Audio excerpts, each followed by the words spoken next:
নমস্কার বন্ধুরা, আজকে আমি তোমাদের কাছে চলে এসেছি নতুন আর একটা আলোচনা নিয়ে।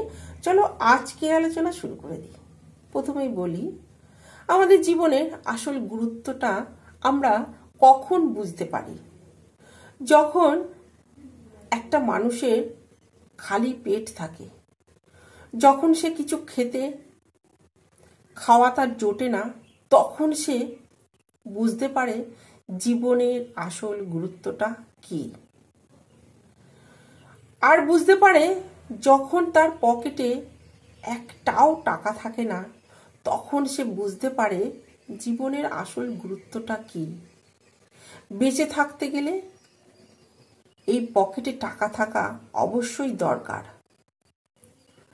আবার যখন তার মনটা ভেঙে চুরমার হয়ে যায়, তখন সে বুঝতে পারে যে বেঁচে থাকতে গেলে জীবনের আসল গুরুত্বটা কতটা প্রয়োজন।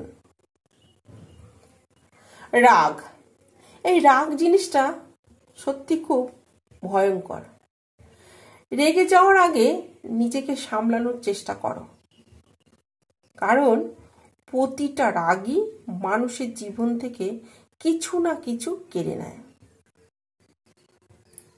দুনিয়ায় সব কিছু বদলাতে পারে, কিন্তু মায়ের ভালোবাসার কাছে সব কিছু হেরে যায়। মায়ের ভালোবাসা কখনো বদলাতে পারে না। সময় বেশি লাগলেও ধৈর্য সহকারে তুমি তোমার কাজ করে যাও। সাফল্য একদিন না একদিন তুমি পাবেই। নিজের যোগ্যতার থেকে তুমি কিছু কম যোগ্যতার মানুষকে ভালোবাসার চেষ্টা করো, দেখবে সেখানে তুমি সম্মান বেশি পাবে, ভালোবাসাও বেশি পাবে। সবসময় জলের মতন হওয়ার চেষ্টা করো।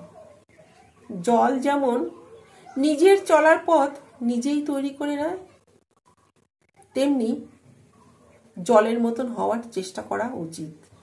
কখনো পাথরের মতন হওয়ার চেষ্টা করো না, যে কিনা অন্যের চলার পথে বাধার সৃষ্টি করে। লবণ ছাড়া তরকারি যেমন স্বাদহীন, তাতে কোনো স্বাদ পাওয়া যায় না, তেমনি বিশ্বাস ছাড়াও যে কোনো সম্পর্ক মূল্যহীন।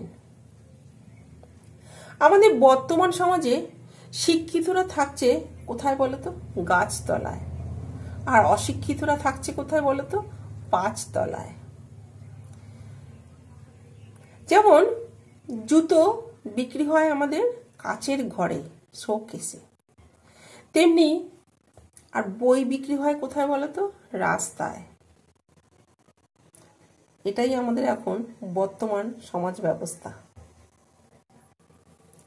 যে ঠকে সেও যেমন কাঁদে, আবার যে ঠকায় সেও কিন্তু কাঁদবে দুদিন আগে আর দুদিন পরে। এটা কিন্তু মাথায় রাখতে হবে। তো চলো বন্ধুরা, যদি ভালো লাগে তো অবশ্যই লাইক কমেন্ট করো। তো নমস্কার।